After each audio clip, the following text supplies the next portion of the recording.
Hey guys, my name is Erna and welcome back to my first ever video na tuturuan ko kayo kung paano mag-apply ng jobs online. Yes, kung gusto nyong mag-work from home guys, meron naman talagang chance. Basta marunong lang kayo sa computer, may internet connection kayo, may laptop kayo, and may mga basic skills kayo na taglay. Like for example, marunong kang mag-assist ng client.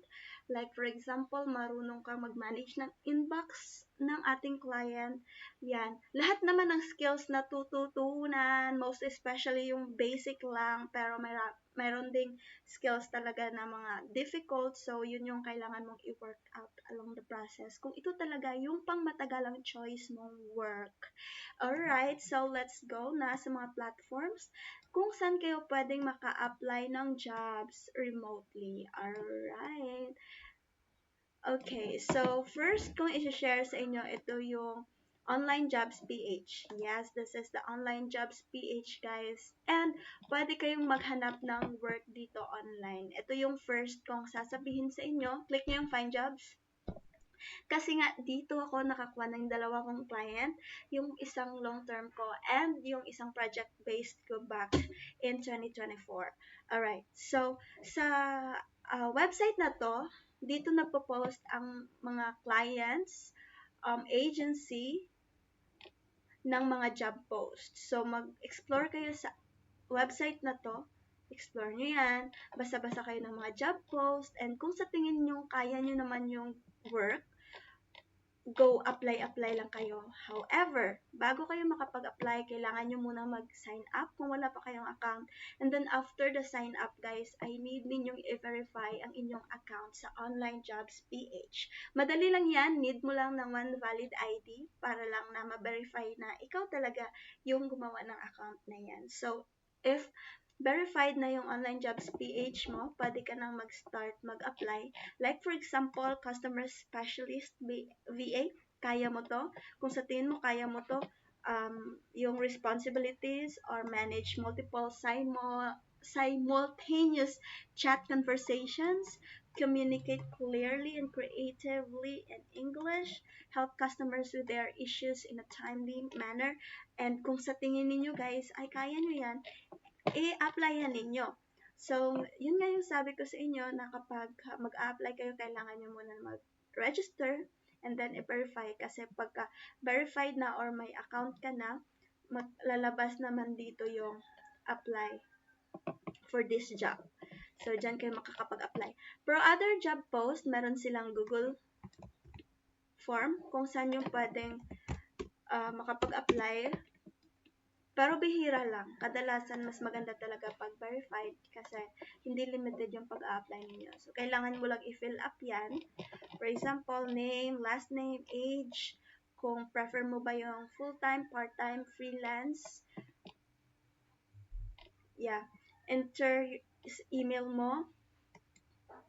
Ayan. Fill up mo lang yan and then may IQ test pa sila. Add nyo lang din dito yung result ata ng screenshot ng result ng inyong IQ result. Just click here. Okay, submit nyo na. And if shortlisted kayo, yan, kakontak yan sa inyo. And other jobs, meron naman dito. And kung sa tingin niyo ay kayang-kaya naman, kung hindi nyo kaya and feeling nyo ang dali lang naman aralin, meron tayong ChatGPT, meron tayong Google, meron tayong YouTube, pwede ninyong i-search doon. So, kahit na first timer tayo, okay lang din kasi lahat naman na magagaling na VA, freelancers, online job, workers ay nagmula rin sa walang experience. Kaya kung gusto mo talaga, gagawin mo ng paraan. Kasi dito sa work na to, in my own experience, hindi talaga siya madali makapasok. Kasi nga ako, matagal-tagal din ako bago nakapasok. Pero like, siguro naka 500 applications pa ako bago pa may nag-response sa aking proposal na job email or job proposal. Yun. So, scroll lang kayo, tapos familiarize the job post na feeling nyo, kaya nyo. Apply lang kayo ng apply hanggat sa makaland kayo ng inyong first ever job. Mag-ingat din kayo guys sa mga scammers. Maraming scammers. Kaya, before ka pumasok, lagay mo talaga sa mind mo na dapat ikaw yung binabayaran sa work mo, hindi yung ikaw yung kinukunan nila ng pera para magkasahod sa winork mo. Scam yun guys, ha? Scam yun. Yes. And then sa Facebook naman, meron tayong Filipino VA for Hire. Nagsisearch or nagpo-post yung iba dito na pag kailangan nila ng tawag nito, virtual assistant, for example, experienced executive assistant, like that, general virtual assistant. Join kayo sa mga groups para sa knowledge, sa mga job post na minsan merong nagpo-post ng job na yung client nila naghahanap ng ganito, and kung feeling mo naman na kaya mo, apply. Pero bago kayo mag-apply, syempre gumawa po kayo ng resume, ha? Okay, hanap kayo sa Canva ng layout, tapos modify nyo lang. Lagyan nyo ng mga information niyo and then send nyo sa mga job post na feeling nyo kaya nyo gawin. And then, pwede kayong mag-search, manood sa YouTube kung paano nagagawa yung process para mahanap talaga natin yung client na hinahanap natin. Okay. Yung iba naman, naghahanap ng job dito sa Upwork, pero ako, hindi talaga ako nakahanap dito kasi maraming freelancers dito, and then may bayad siya kapag ka nag-apply ka. May free connects naman kapag kaka-open mo lang ng account or kakagawa mo lang ng account, pero nauubos siya. Naubos na yung akin, hindi pa talaga ako na-interview. May isa pala akong time na na-interview ako rito kasi hindi ako magaling, so hindi ako nakuha. So, sayang lang. Pero hindi tayo ma-discourage doon kasi yun yung magbibigay sa atin ng lakas na, hindi ako magaling, so gagalingan na natin next time. Kahit na hindi pa din magaling, at least, diba? Nagli-learn tayo. Go on. Ang hirap naman.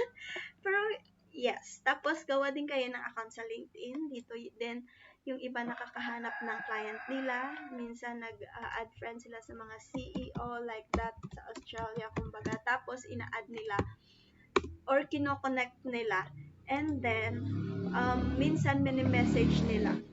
Yeah. Maraming paraan kung paano makahanap. It's just that nakakapagod lang din minsan kasi minsan hanap ka ng hanap, hindi mo pa rin makita.